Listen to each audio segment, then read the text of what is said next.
మరి ఈ వీరుడైన వీళ్ళకి జనరేషన్లో ఎవరికి ఇప్పుడు చెప్పలేదు. హనుమంతుని గురించి తీసుకుంటే హనుమంతుడు నిత్య బ్రహ్మచారి. మరి ఈ జనరేషన్లో హనుమంతుని భక్తులు హనుమంతుని నుంచి ఈ విషయాన్ని నేర్చుకోవచ్చా? నిత్య బ్రహ్మచారి అని చెప్పేసి అంటాం, కానీ హనుమంతుడికి వివాహం అయింది. ఆయన భార్య పేరు సువర్చల, సూర్యుడి యొక్క కూతురు. సువర్చల సైత హనుమత్ కళ్యాణం చేస్తూ ఉంటారు మనం. సువర్చల సైత హనుమత్ దేవాలయాలు కూడా ఉన్నాయి మనకి. అంటే హనుమంతుడికి వివాహం అయినా కానీ ఆమెని తన లోపల దాచుకొని తను అలా భక్తిగా ఉండిపోయినాడు.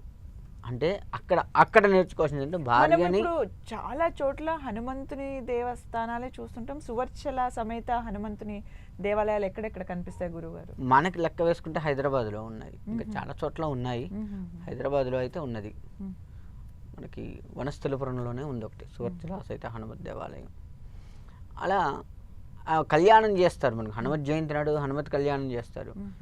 ఇలా చేసినప్పుడు సువర్చల సైత హనుమత్ కళ్యాణం చేస్తూ ఉంటారు.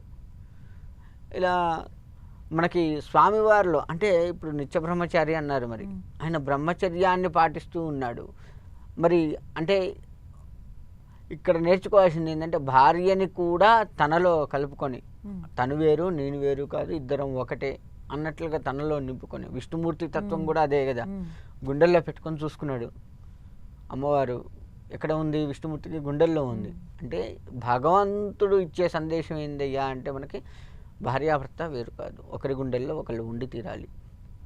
అంతేకాక హనుమంతుడు ఎంత గొప్ప భక్తుడు అంటే గుండెని చీరిస్తే సీతారాములు కనపడ్డారు. అంటే చూడండి, భగవంతుణ్ణి గుండెల నిండా నింపుకోవాలి అన్నది కూడా హనుమంతుడి దగ్గర నేర్చుకోవచ్చు. మనం వాళ్ళు ఏదో గుడికి వెళ్తే దండం పెట్టుకుంటాం, కోరికలు చెప్పుకుంటాం, అయిపోయింది. అది మనం చేస్తూ ఉంటాం. కానీ హనుమంతుడు మరి సీతమ్మవారు పట్టాభిషేకం అయిన తర్వాత సీతమ్మవారు హనుమంతుడికి గుర్తుగా ముత్యాలు దండిస్తూ మొత్తం కొరికి కింద పడేశాడు. సీతమ్మవారికి కోపం వస్తుంది. ఏంటి నేను అంత ప్రేమతోటి ఇస్తే నువ్వు అవన్నీ కొరికేస్తున్నట్టు, ఇందులో ఎక్కడా కూడా మీ ఇద్దరు కనపడట్లేదమ్మా నాకు. అంటే మరి ఎక్కడున్నావు అంటే నా గుండెల్లో ఉన్నారు మీరంటే చూపించగలవా అని అందరూ అడిగితే చీల్చి చూపించాడు. అందుకే మనకి ఇట్లా గుండెలు చీల్స్తూ ఆ రాముడు సీత ఉన్న ఫొటోస్ మనకి హనుమంతుడి బాగా కనపడుతుంటాయి. అంటే చూడండి, భగవంతుడు హనుమంతుడు రామభక్తుడు కదా. అంటే భగవంతుని భక్తుడు ఏ విధంగా ఉంచుకోవాలి అణువణువు ఆయనే. మనకి ఇంకా క్లియర్గా చూడాలంటే హనుమంతుడి కొన్ని ఫొటోస్, వెనకట ఫొటోస్ ఇప్పుడు అవి మనకు కనుమరుగైతూ ఉన్నాయి, కానీ వెనకట ఫొటోస్ లెక్క వేసుకుంటే శ్రీరామ అనే పేరుతోటి మొత్తం హనుమంతుడిని తయారు చేశారు. అక్షరాలతోటి హనుమత్ రూపాన్ని తయారు చేసి ఉంటాయి. గద కూడా శ్రీరామ అన్నతో అంటుంటే ఉంటుంది చూడండి. అంటే అణువణువు రోమాలు మొత్తం కూడా రామమయమై ఆయనే ఇంకా నాకు అన్నట్లుగా ఉన్నారు. హనుమంతుడు పరమేశ్వరుడు స్వరూపం, శివుడి స్వరూపంగా చెప్తాడు. శివుడికి 11వ అవతారం హనుమంతుడు. మళ్ళీ శివుడు అనేక అవతారాలు ఎత్తాడు, అందులో 11వ అవతారం హనుమంతుడు. అలా అందుకే మనకు హనుమత్ దేవాలయాల్లో ఖచ్చితంగా శివుడి గుడి ఉంటుంది.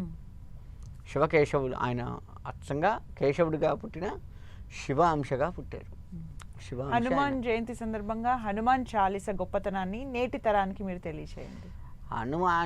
అసలు హనుమంతుడియే మంచి ఆదర్శం. హనుమాన్ చాలీసా పఠించినంత మాత్రాన ఏమవుతుందయ్యా, హనుమంతుడి నామము పఠిస్తే ఎంత ఫలితమో హనుమత్ చాలీసా పఠిస్తే కూడా అంతే ఫలితం. అణువణువు హనుమంతుడి యొక్క గొప్పతనం అందులో కనపడుతూ ఉంటుంది. హనుమంతుడు ఏం చేశాడు ఏంటి, చాలీసా మొత్తం కూడా ఇంచుమించుగా అదే కనపడుతుంది. హనుమత్ చాలీసా కనుక ఎవరైతే పఠిస్తారో వారికి హనుమత్ అనుగ్రహం ఖచ్చితంగా ఉంటుంది. అంతేకాక మనము దేవాలయాలకి, హనుమత్ దేవాలయానికి వెళ్తే హనుమ అనుకునే బదులు శ్రీరామ అని అనుకుంటే హనుమంతుడు తొందరగా ప్రసన్నం అవుతాడు. ఇంకా ఇలా హనుమాన్ మాల ధారణ గురించి తెలియదు. హనుమాన్ మాల అంటే ఈ దీక్షలు ఎందుకు చేస్తాము అసలు మనం అంటే, ఒక దీక్షగా భగవంతుణ్ణి కొలిస్తే, ఉత్తప్పుడు మనం ఏం చేస్తాం, చెప్పులు వేసుకుంటాము, 10 చోట్లకు తిరుగుతూ ఉంటాము. అలా కాకుండా ఒక దీక్షగా ఇంకా ఆయనే మనకి, అది తప్ప ఇంకొక లోకం లేదు అన్నట్లుగా త్రికాల దీపారాధన, స్వామివారికి నివేదించింది మాత్రమే భోజనం చేయడము. ఏ ఆహారం తీసుకున్నా, పండ్లు తీసుకున్నా, మనం భోజనం చేసినా, రాత్రిపూట టిఫిన్ చేసినా భగవంతుడికి నివేదించింది మాత్రమే తీసుకోవడం. అంటే అణువణువు భగవంతుడే ఉన్నాడు అని చెప్పడానికి దీక్ష. ఒక రకంగా చెప్పాలంటే. ఉత్తప్పుడు మనం అలా ఉండం, ఇష్టమైనట్టు తిరుగుతాం కదా, బఫే సిస్టమ్ తింటాం. దీక్షలో ఉన్నవాడు ఆ పెళ్ళికి హాజరవుతాడు, కనపడతాడు, జీవన వస్తాడు. విధానాన్ని అంతే. మార్చుకుని మొత్తం మారిపోతుంది. కటిక నేల మీద పడుకోవడం ఇట్లా ఏంటి అంటే ఒక పద్ధతి. దీక్షలు ఏ దీక్షైనా, హనుమత్ దీక్ష, నారసింహ దీక్ష, ఏ దీక్షలైనా ఒక పద్ధతిని చూపిస్తుంటాయి. అయ్యప్ప దీక్ష ఇప్పుడు ఎక్కువగా కనపడుతుంది మనకి, ఒక పద్ధతిని చూపిస్తూ ఉంటాయి. ఆ పద్ధతిని ఫాలో అవుతూ భగవంతుని కనుక కొలిచినట్లయితే తప్పకుండా మనకు వరం ఇస్తాడు. అంతేకాకుండా ఈ 40 రోజుల పాటు నువ్వు హనుమంతుడిని దీక్షగా కొలుస్తూ ఉంటే తర్వాత కూడా నీకు అది అలవాటయ్యి ఆ హనుమత్ నామస్మరణలో మునిగి తేలుతూ, భగవత్ నామస్మరణలో మునిగి తేలుతూ నీ జీవితాన్ని తరింప చేసుకోవడం కోసమే దీక్ష.